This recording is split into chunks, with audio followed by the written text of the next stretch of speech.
Not quite in possession of the full trappings of power yet, Donald Trump made his way gingerly down the steps of Trump Force One and into the city he has derided as a swamp, but now returns to as the proud victor.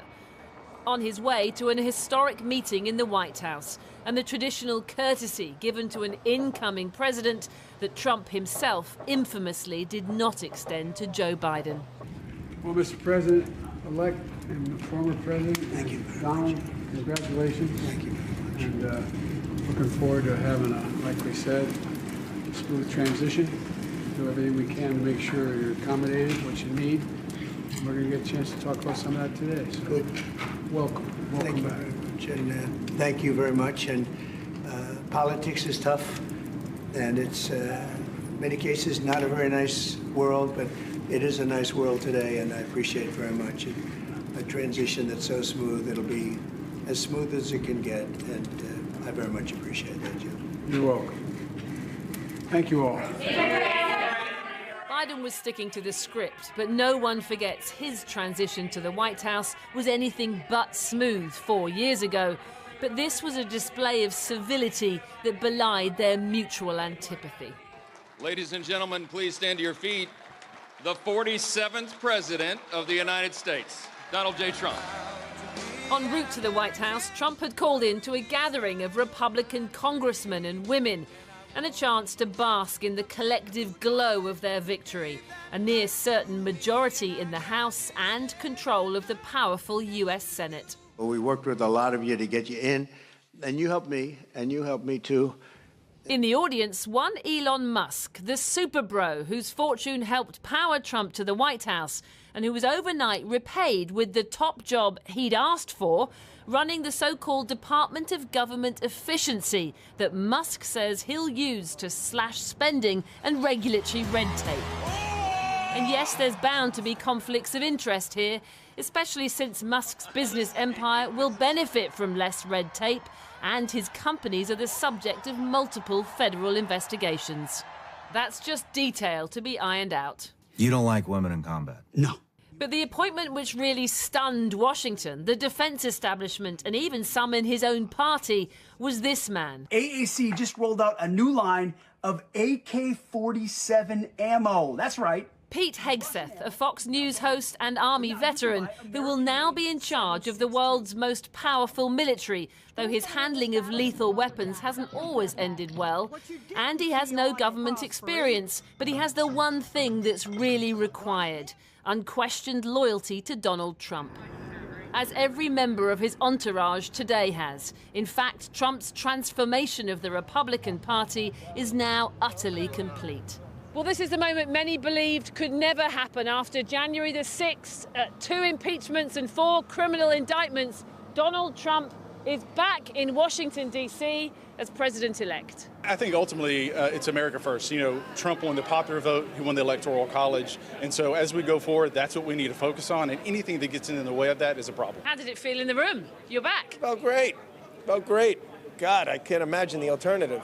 Donald Trump is the 47th president, and everybody in this country, across the globe, should get on their hands and knees and thank him for serving not only the United States, but the world. Whether the world likes it or not, today is another historic moment. Remember, Trump sat in this Oval Office on January the 6th, 2021, and it's here he'll be returning to next January as America's 47th president. Well, among Donald Trump's new appointments is the former Arkansas Governor Mike Huckabee, who becomes US ambassador to Israel. Mr. Huckabee is known for his opposition to a two-state solution, arguing that the whole of the West Bank belongs to Israel. And that, along with some of Mr. Trump's other nominees, is emboldening far-right politicians in the Israeli cabinet.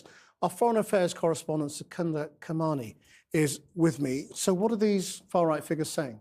Well, look, Christian, of course, so much of our focus right now is on the events in Gaza, the horrific images of Palestinian suffering that we're continuing to see, wondering when, if the war might come to an end. These far-right Israeli politicians, a lot of their focus right now in the aftermath of Trump's victory is on the occupied West Bank. Remember, this is land that is integral to the creation of any future Palestinian state. It is land considered internationally as belonging in its entirety to Palestinians, and they do administer some parts of it, but the Israelis have occupied the West Bank for more than 50 years, and hundreds of thousands of settlers now live there in these enclaves which carve into the territory. They've been expanding at an unprecedented rate, and their presence makes a two-state solution very difficult, to say the least. But settler leaders, including those who are right at the heart of this coalition government in Israel, want to go even further. They want to formally annex some or all of the West Bank. They believe the land is promised to them by God, and they believe that Donald Trump will support their vision. The year 2025 will be, with God's help, the year of sovereignty in Judea and Samaria. I intend, with God's help, to lead a government decision that says that the government of Israel will work with the new administration of President Trump and the international community to apply the Israeli sovereignty over Judea and Samaria. And what does Trump make of that? Well, Trump repeatedly on the campaign trail talked about what a strong supporter of Israel he is. Some of the appointments, as you've said, that he's been making are of figures who are clear ideological allies of the extreme settler right. Take Mike Huckabee. He is a staunch evangelical Christian. Here's a clip of him talking a few years ago. He's going to be the new ambassador to Israel. There are certain words I refuse to use. There is no such thing as a West Bank. It's Judea and Samaria. There's no such thing as a settlement. They're communities, they're neighborhoods, they're cities. There's no such thing as an occupation. Well, today in an interview with Israeli media, Mike Huckabee was more cautious. He said, look, it's going to be Trump who's going to set the policies, not me. Another key Trump appointee is Stephen Witkoff. He's a golfing buddy of Trump's. He's a real estate tycoon.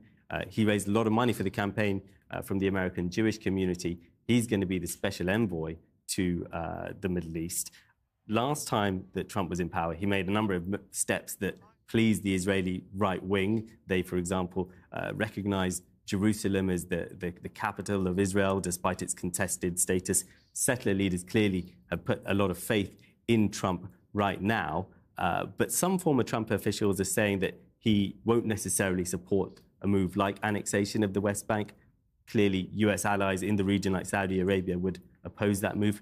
Israel's been accused of de facto annexing the West Bank already. Formally doing so, though, would make the prospect of a solution to this conflict all the more remote. Thanks, Secunda.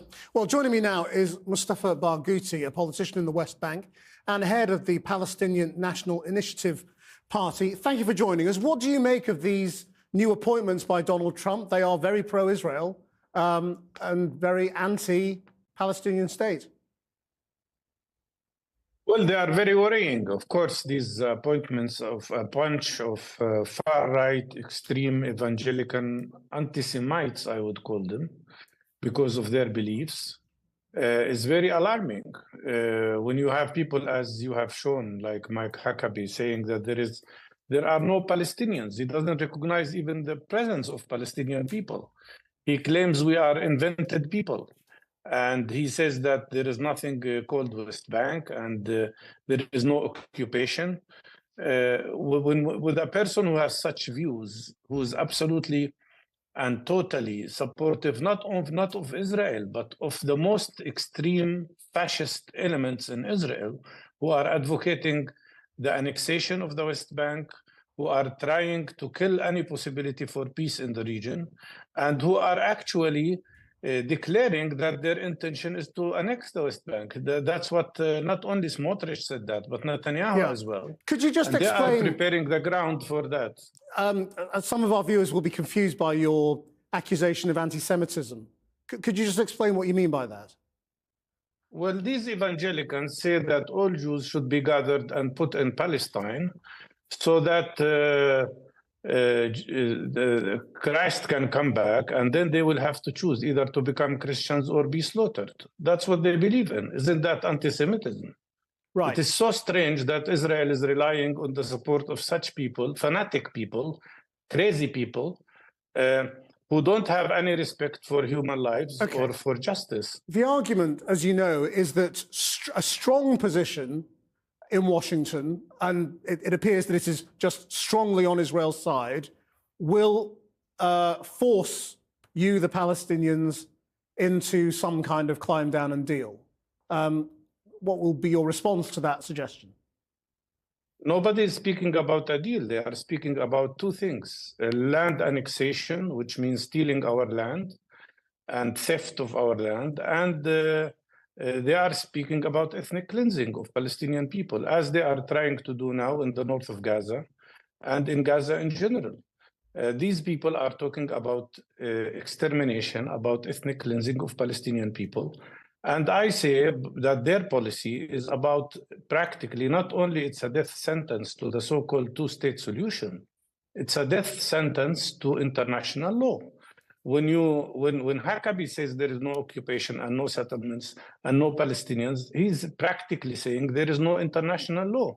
So this is not just about Palestine. It's about world order.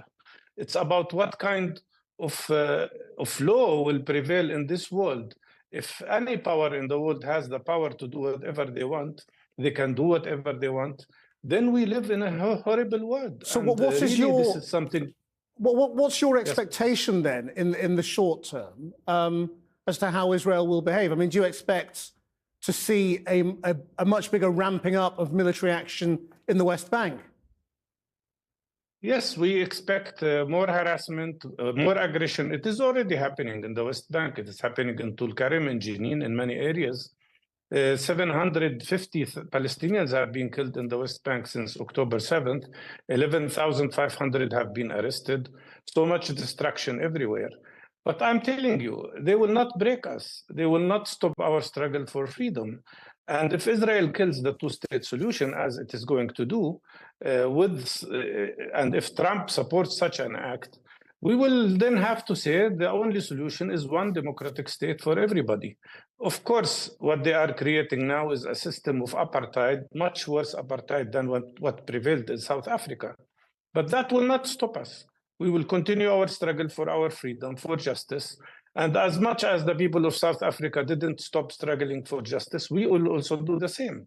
But so many people will suffer. So many Palestinians, so many Israelis will suffer. And the world will watch terrible atrocities happening as it is happening now in Gaza. Mr. Barghouti, thank you very much for joining us.